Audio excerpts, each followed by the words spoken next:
From, from this general account of the nature of a Buddha, we now come to consider the specific person known to history as the Buddha. His life, like that of most great religious teachers, has been adorned with miracles and legends. But from this mass of myth, a historical core can be found, and even the mythical element should not be dismissed as just pure fantasy, since much of it conveys important message at the doctrinal level. The Buddha's given name, as we mentioned, was Siddhartha. His family name was Gautama, and Buddhists know him as the Buddha Gautama, or the Buddha Shakyamuni, the sage of the Shakya clan. The dates for his life, accepted now by most historically oriented scholars, are 563 BC to 483 BC, though other dates are also recognized. Though for history the story of the Buddha begins with his birth, from the traditional Buddhist perspective, the story goes back much further.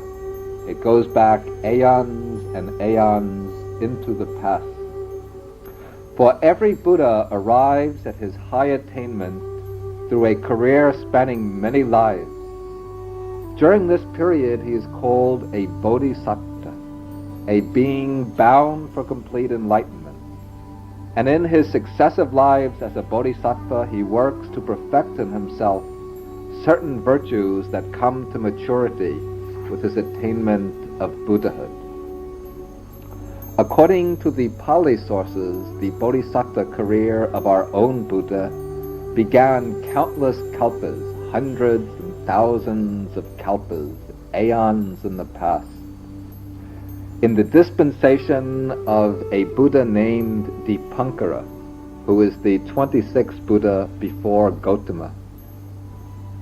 At that time, our own future Buddha was a wealthy young man named Sumedha. When his parents died and left him a great amount of wealth, he reflected upon the impermanence of all wealth and worldly enjoyment.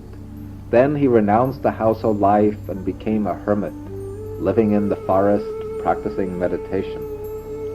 One day he came into the town in order to gather supplies, and on that occasion he learned that an enlightened being, the Buddha Dipankara, was coming into the town.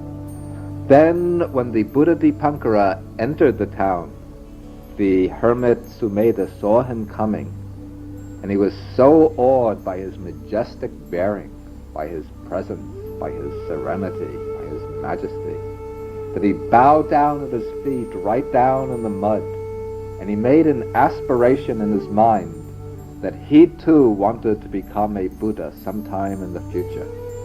Then, when the Buddha Dipankara came up to him, he saw this ascetic bow down, laying down in the mud at his feet. He read his mind, and he saw his wish. Then he looked into the future, and he saw that this aspiration could succeed. And he then gave him the prediction that so many hundreds and thousands of aeons in the future, that this person would become a Buddha named Gautama. From that time on, this person, this being, became a bodhisattva in the proper sense of the term. And from then on, for hundreds and thousands of aeons, he had to dedicate himself to the development of the sublime virtues that would fructify with his Buddhahood. These virtues are called the paramis, the sublime perfections. And in the Theravada tradition, 10 paramis are enumerated.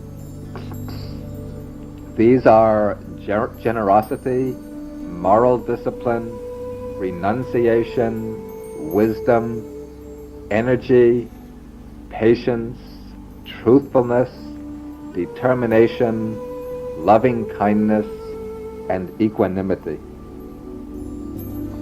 For countless lives, life after life, the Bodhisattva toiled and strived to perfect these qualities in himself.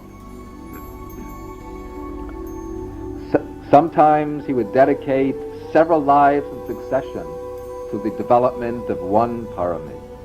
Sometimes he would dedicate several lives to the perfecting of another parami. Sometimes he would appear as an animal, sometimes as a human being, sometimes as a deity. Sometimes he would be striving to develop concentration and insight, living as a hermit, as a recluse. Sometimes he would be striving to perfect the other directed virtues, generosity, patience, loving kindness. Buddhahood is a totalistic accomplishment, a very complete, all-embracing accomplishment. And all the qualities that enter into this complete perfection have to be acquired gradually in bits and pieces over many lifetimes. In his last life as a bodhisattva, the future Buddha took birth as the son of King Suddhodana and Queen Mahamaya. He took birth among the Shakyan people in the northern kingdom, small kingdom of northern India, in the foothills of the Himalayas, and he grew up in the city, the capital city of the Shakyans, Kapilavatthu. His birth, according to the text, was attended by many miracles and wonders. Soon after he was born and brought back into the palace, a great ascetic, Asita, came to visit the palace, and he worshipped the newborn child.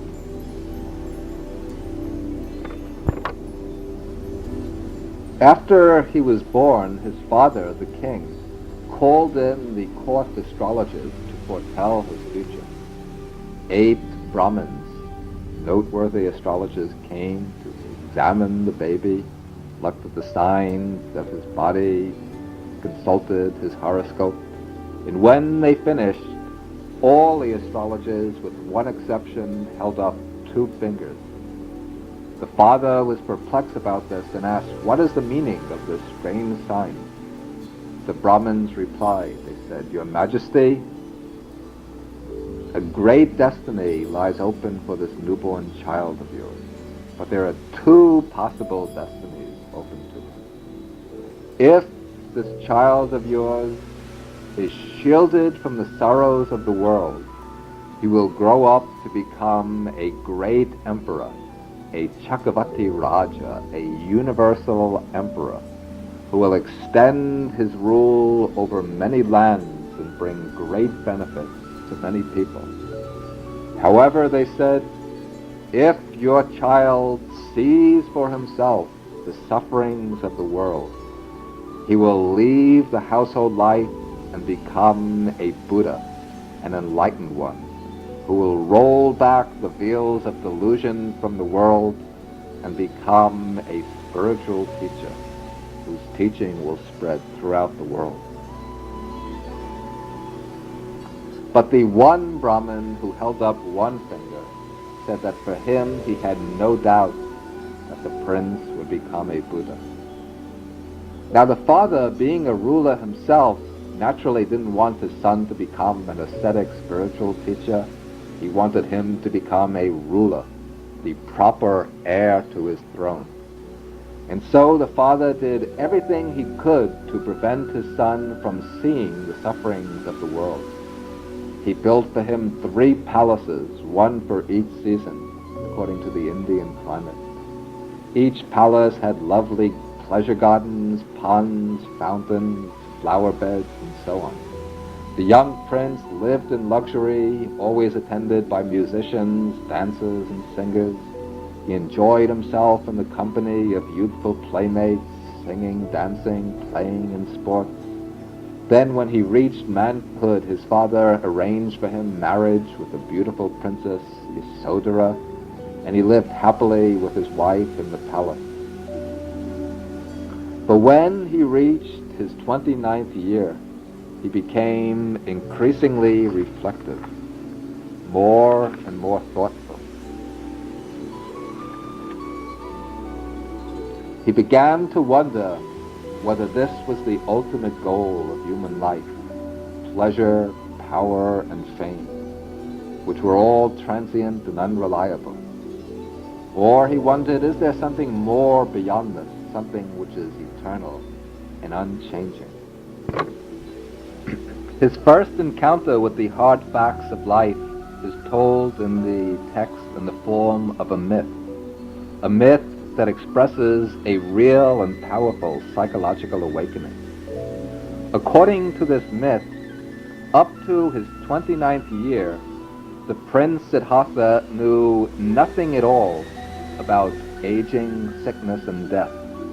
His father had arranged to screen him totally from exposure to these facts, and so he lived in a totally illusory world in which these hard facts of life were completely hidden from him. Then, when he reached maturity, curiosity led him to wonder what life was like outside the palace. And so one day he ordered his charioteer to prepare the chariot for him, and the two went riding throughout the kingdom. And in the course of this outing, he saw 4 sights which determined his future destiny. The first sight he saw was that of an old man. As they went riding, he came across a man walking by the side of a road, bent over, leaning on a walking stick, his hair gray, his skin wrinkled, teeth falling out, very weak. He asked his driver, "What is that?" The driver said, "That is an old man." Yes, what is an old man? The driver explained, all youth eventually leads to old age. Nobody remains young forever, but as the years go by, eventually the hair turns gray, the skin wrinkles. One reaches a state like that. Am I subject to that also? You and everybody else, we're all subject to old age. Then, as they drove further, he saw a sick man lying by the side of a road, his body covered with sores, trembling and shaking, vomiting, without able to control his limbs. Again, the same kind of exchange went on. Now he saw for himself, for the first time, the fact of sickness. As they went a little further, he saw the third sight. He saw a funeral procession, 4 bearers carrying the coffin. Inside the coffin, he saw the corpse, the body lying still and lifeless. This was his encounter with the fact of death. And these sights aroused in him an understanding that shattered all of his illusions, all his hopes and dreams for the future. He realized that even though he now enjoyed the beauty and the glory of youth, that youth ends in old age. He saw that health succumbs to sickness, that life ends in death. And as these thoughts bore into his mind, his satisfaction with the luxury of the palace life fell away, and he became inwardly very dissatisfied, very discontent. Then he saw a 4th sight. This was a summoner, an ascetic walking for alms in the town, walking very peacefully and serenely, carrying an alms bowl. He approached this man, asked him who he was and why he was different from other men. And the ascetic explained to him that I am a recluse. I live in the forest. I lead a life of meditation, seeking a way to enlightenment, a way to deliverance from suffering. And when he heard these words, the prince now knew the direction in which he had to move. And so he decided to leave the palace and to follow the quest for spiritual truth, seeking a way out of the round of suffering, of aging and death, by entering upon the life of an ascetic. So one night, this was on the same day that his wife Yasodhara had given birth to his first son, Rahula. That night, while everyone in the palace was asleep, he left the palace got onto his horse, and went many miles from the city of Kapilavatthu and stopped at the edge of a forest. There he removed his princely garments, replaced them with the stitched robes of an ascetic, cut off his hair and his beard, and he entered the forest, seeking a way to deliverance. At the time, in ancient India, there were many famous religious teachers who were known for their systems of philosophy and their schools of meditation. The young prince, the young seeker, we can now call the Bodhisattva, went to the best-known teachers. He mastered their philosophies, he practiced their forms of meditation to the highest point. His teachers recognized his eminence. His first teacher, Alara Kalama, offered to place him on a level with himself and to share the leadership of his own community with him. But the prince, the Bodhisattva, refused. He was dissatisfied with this teacher. He wanted to seek out another teacher. He mastered his doctrine, mastered his system of meditation till he reached the crown, the highest point, but still he found this deficient. His teacher, Uttaka Ramaputta, admitted that his own attainment was superior to his own, and he offered to turn over the leadership of the order to him. But in this case, too, the Bodhisattva refused and left the fold. Now, what was wrong with these systems of meditation that he found them to be deficient? What was wrong with them was that these forms of meditation focused exclusively on concentration, samadhi, rather than panya, wisdom. They led to higher states of consciousness, to rapturous bliss, to stillness and calm of the mind, to deep stages of absorption. But they didn't lead to insight into truth, to awakening, to enlightenment, and therefore they were inadequate to bring about the state of liberation. And so the Bodhisattva abandoned these teachers and their systems and threw himself deeper into the forest in order to enter upon a new path for himself, the path of self-mortification. In India at the time, it was commonly believed that the way to liberation lay in afflicting the body. And so the Bodhisattva took up this path of asceticism. Later, after his enlightenment, he said that he followed this path to its utmost limits, to an extent that no one had ever carried it before. He reduced his intake of food, fasting for weeks on end. He went about naked, exposing his body to the heat of the sun, to the cold of night, to the rain and to the winds. He went about like an animal on hands and knees. His body became reduced to a skeleton covered over with just a small amount of flesh and with skin. He became so thin that if he reached down to touch his belly, he was able to feel his backbone through his belly. If he reached behind to touch his backbone, he was able to grasp hold of the skin of his belly.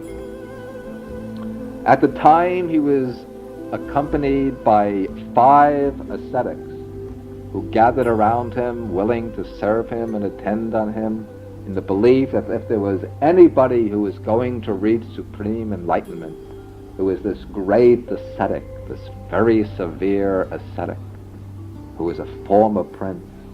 And so they waited on him and served him.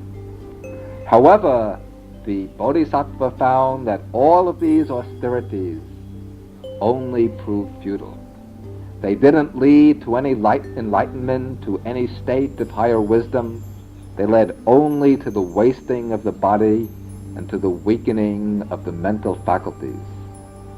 He understood that for the mind to function properly at full capacity, the body had to be strong and healthy, and therefore he decided to abandon this course of self-mortification and to resume taking food again. And so he went to gather alms, he collected food, he began to eat, until he had regained his strength and vigor. And when this happened, then the 5 ascetics became disgusted with him. They thought that he had abandoned his spiritual exertions, that he had decided to revert to a life of luxury, and so they left him all alone. Then, when he was alone, that was the moment, the time, when the approach of enlightenment was drawing near. And so one day, after he had taken his alms, he came to a beautiful spot by the bank of a river, found a nice shady area beneath a tree, which is later to be called the Bodhi tree, the tree of enlightenment. He prepared himself a seat of grass, sat down, folded his legs in the cross-legged posture, and when he sat there, he then made a firm resolution, a determination in his mind. He said, "Let my flesh waste away until only bones and skin remain. But I will not budge from this seat.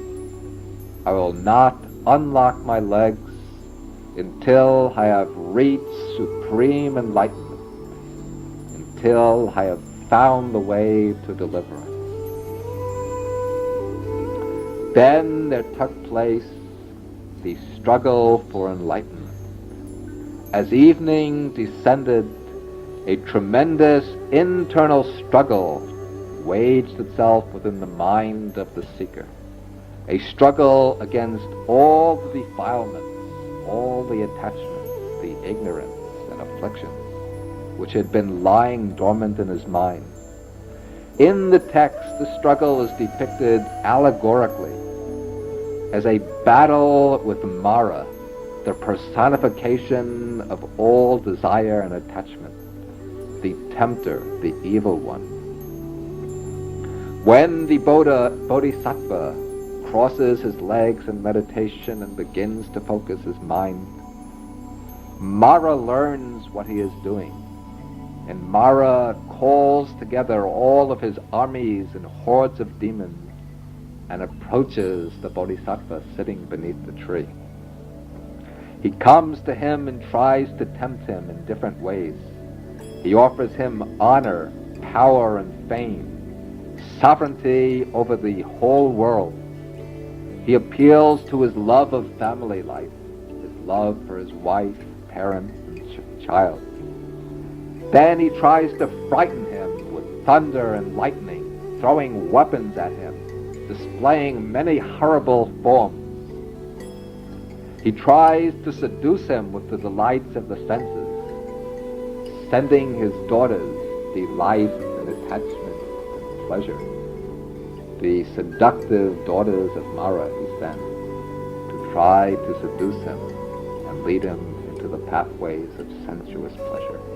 But still the Bodhisattva remains unmoved. Then finally Mara challenges his very right to be sitting underneath the Bodhi tree. He says, "What right do you have to be sitting at this spot? This doesn't belong to you, it belongs to me." He turns around to all of his soldiers, his hordes of demons, and says, "Isn't that right?" All of the demons say, "Yes, that's right. He has to get up and leave." What right do you have to be challenging? Who can witness for your right to be here? The Bodhisattva is sitting there all alone. All of the deities who have been watching the struggle have all fled. They've all been terrified by the troops of Mara. But the Bodhisattva then reaches down his hand and touches the ground and says, "The earth shall be my witness." Perhaps many have seen the statue of the Buddha sitting with his right hand touching the ground. That's the earth witnessing posture. The Bodhisattva is calling the earth to witness to his own fulfillment of all the paramis. And when the Bodhisattva calls upon the earth to witness, then the earth shakes, trembles, and quakes, and sends out its applause, saying, "Yes, he has fulfilled all of the paramis, all the perfections." Then the hosts of Mara all become terrified, and all flee, and Mara himself recognizes that he is defeated and leaves. Then the Bodhisattva enters into deeper and deeper states of meditation, the 4 jhanas, in which his mind becomes perfectly calm and still. Then, with his mind calm and concentrated, the realizations of wisdom begin to unfold. These take place over the 3 watches of the night. In the first watch of the night, he recollects all of his former lives. He sees himself again and again through the innumerable kalpas, going through the stages of birth, growth, aging, and death. He sees himself with different names, with different forms, with different relations. He sees everything changing, transient, mutable. The dream-like quality of all forms becomes evident to him as he goes through one life drama after another, seeing how they all change and all fall away. In the second watch of the night, he develops the divine eye, with which he's able to look out upon the world and see the rise and passing away of all sentient beings. He sees how beings take birth according to their karma, how they reap the fruits of their good and evil actions. He sees the world systems evolve and dissolve, arise and pass away, and he understands the universal laws at work beneath the surface manifestations of them. Then, in the third watch of the night, he penetrates the deepest truths of the Dhamma. He discovers the law of dependent arising, paticca samuppada. He develops vipassana, insight into the real characteristics of all things, and he arrives at the realization of the 4 noble truths. At the end of the night, his mind is liberated from all the screens of ignorance, and he sits beneath the Bodhi tree, no longer a bodhisattva, a seeker of enlightenment, but now a finder of enlightenment, a Samma Sambuddha, a perfectly enlightened one. For several weeks, the newly enlightened Buddha remained in the vicinity of the Bodhi tree, contemplating the truths he had discovered. Then he faced the challenge of still one more decision, whether to go out and try to teach, or whether to remain silent and stay in the forest. When he reflected for the first time on this question, he decided not to teach, to pass his days quietly in the forest, and to enter into nirvana silently by himself. The Dhamma, he thought, is just too deep, and people are too attached to their pleasures and to their worldly aims. If I tried to teach, nobody would be interested in learning the Dhamma. No one would try to understand. And if I were to try to teach, it would just be too wearisome and too troublesome for me. But then his mind inclined in the other direction. And this change in his inclination is again illustrated allegorically in the text. It is said that when the Buddha decided not to teach, then Brahma Sahampati, the divinity who rules over one of the high heavenly worlds, comes down from this heavenly world and appears before the Buddha, speaking for all sentient beings in the world. He urges him to go forth and teach out of compassion for sentient beings. There are some beings, he says, who have little dust in their eyes, some beings who will understand the Dhamma. The Buddha then complies with the request of Brahma Sahampati. He gazes out upon the world and he sees that living beings are like lotuses in a pond at different stages of growth. He sees that there are some lotuses near the surface which need only the sun's rays in order to unfold. And in the same way, he sees that there are some people whose eyes are covered with only a little bit of dust, who need only to hear the Dhamma to open enlightenment and to gain deliverance. And when he sees this, he makes the decision to go forth to teach. For his first hearers, he chooses the 5 ascetics who previously used to wait upon him, but left him when he abandoned the course of self-mortification. These ascetics are now staying at the deer park at Sarnath near Benares. And as the Buddha approaches them, when they see him coming, they make the decision, the collective decision, not to get up and greet him, to treat him casually, without any special respect, because they all agree that he's one who's fallen away from his high aspirations, one who's reverted to a life of luxury. But as the Buddha approaches, as he draws near, they can't maintain their agreement. His bearing, his figure is just so majestic, his faculties so pure, his expression so serene, that they get up to greet him, take his bowl and robe, bow to him, and express their willingness to listen to his words. In the first discourse, the Buddha then explains to them the middle way. He says that he has not abandoned the higher aspirations, but in a fact that he's achieved the supreme goal. He says that he's discovered the middle way, the noble eightfold path which avoids the extremes of indulgence and luxury on the one hand, and the extreme of self-mortification on the other hand. Then he goes on to proclaim the 4 Noble Truths, and to tell how his discovery of the 4 Noble Truths issued in his enlightenment. At the end of the discourse, the seniormost ascetic, whose name is Kondanya, grasps the Dhamma. He opens his mental eye and he reaches the first stage of enlightenment, the stage of stream entry. Then, with some further elaborations, the other 4 ascetics also gain understanding.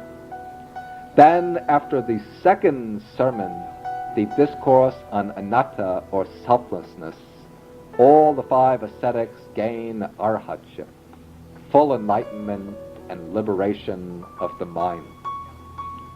In the months ahead, the Buddha's following expands by leaps and by bounds. He soon gathers around himself a group of young men who enter the order and with a little bit of teaching achieve arhatship. At the end of the first rains retreat, the Buddha gathers the 60 disciples around him, who are all arhants, and then he sends them out into the world to spread the liberating message of the Dhamma.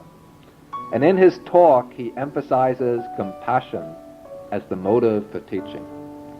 He says, "Monks, I am freed from all fetters, human and divine, and you too are free from all fetters. Therefore, go forth into the world for the good of the many folk, for the happiness of the many folk, out of compassion for the world, and teach the Dhamma. Make known the Dhamma which is pure in the beginning, pure in the middle, pure in the end. Teach the holy life, completely purified and perfect." The Buddha himself then commenced his long career of wandering that was to lead him from town to town, from village to village in northern India. In the second year after his enlightenment, he visited his home city of Kapilavatthu, and he taught the Dhamma to his family. Many of his relatives, including his father in former life, embraced the Dhamma and reached various stages of enlightenment. His son Rahula became a novice monk, and his wife Yasodhara became a laywoman, and afterwards became a bhikkhuni, a nun.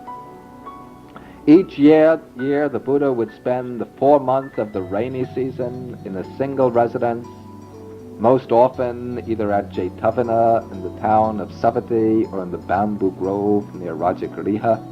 The other 8 months of the year he would spend wandering and teaching. Time doesn't allow us to deal with the details of the Buddha's ministry here, but the question can be raised why the Dhamma spread so rapidly, why it had such drawing power.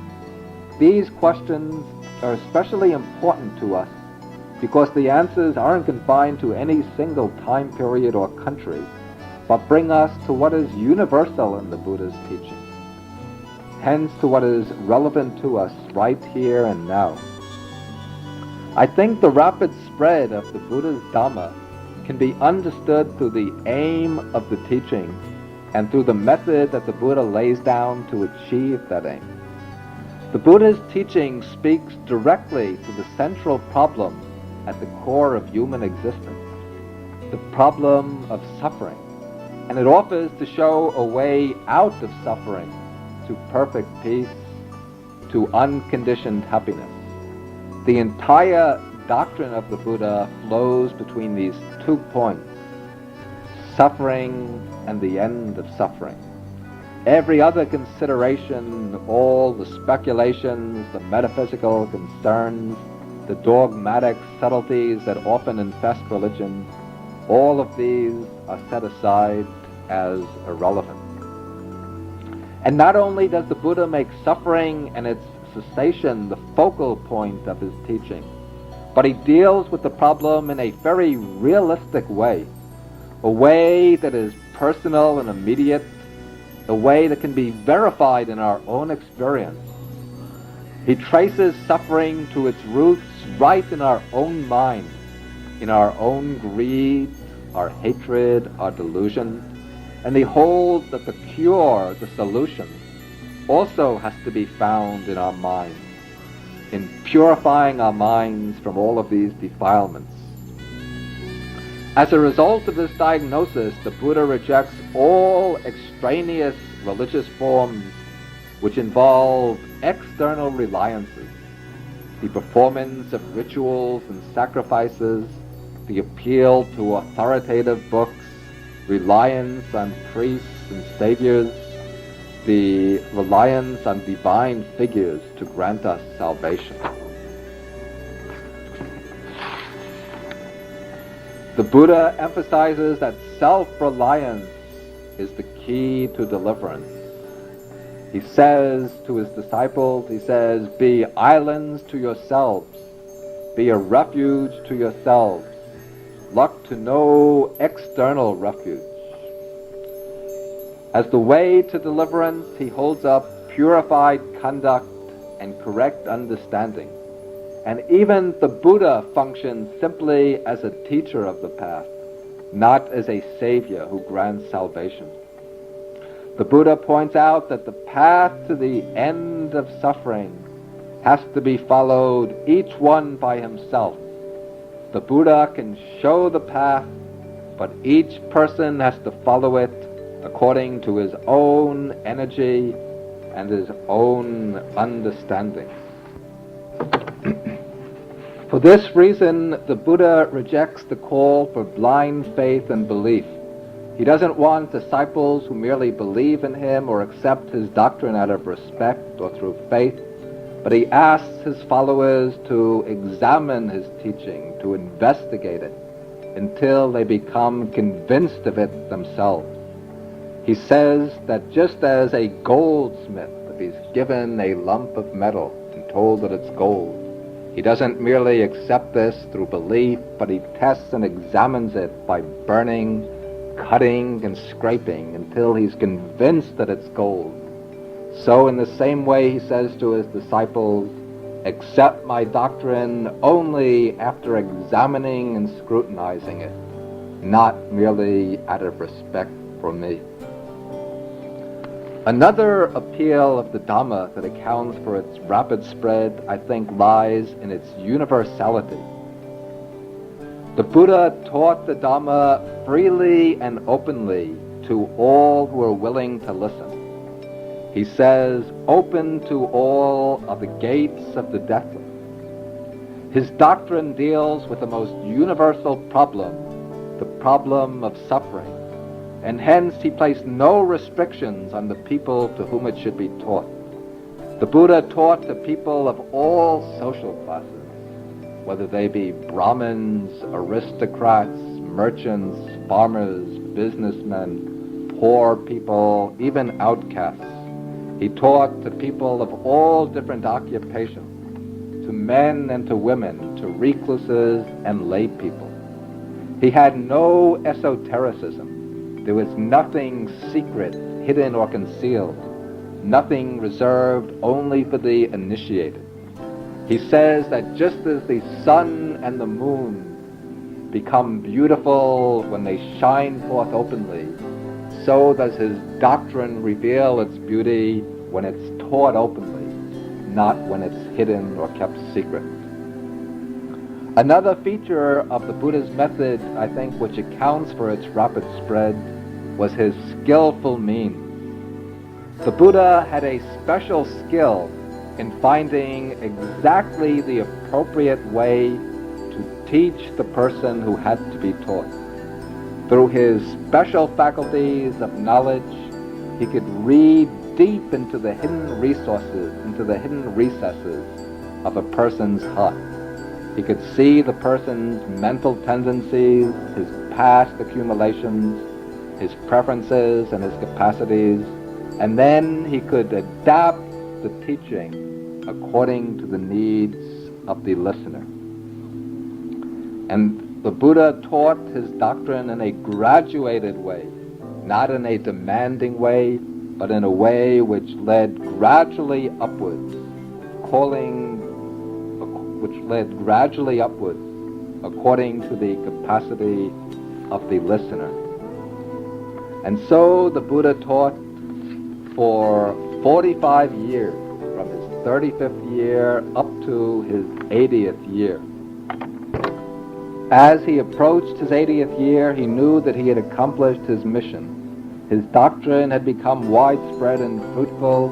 He had established the Sangha, the order of monks and nuns, and there were now large numbers of people, monks and nuns, laymen and laywomen, who had mastered the teaching, had opened enlightenment, and could see to the continued transmission of the Dhamma. As the Buddha was now old, his strength was failing, he was occasionally sick, and so he decided the time had come for his pari-nibbana, his final passing away. Thus he set out on his last journey, accompanied by Ananda, his personal attendant, and by the order of monks. He traveled to the town of Kusinara, a small town in northern India. There he lay down between two twin sal trees. He gathered his disciples around him. He gave them a last discourse, and then he exhorted them. He said, "O my disciples, all conditioned things are impermanent, subject to destruction. Work out your salvation with diligence." These were the Buddha's last words. He then entered into successive stages of meditation, and from there attained pari-nibbana, the final passing away. His body was carried to the eastern gate of Kusinara, and there the chiefs of the town cremated it with the honors due to a universal monarch.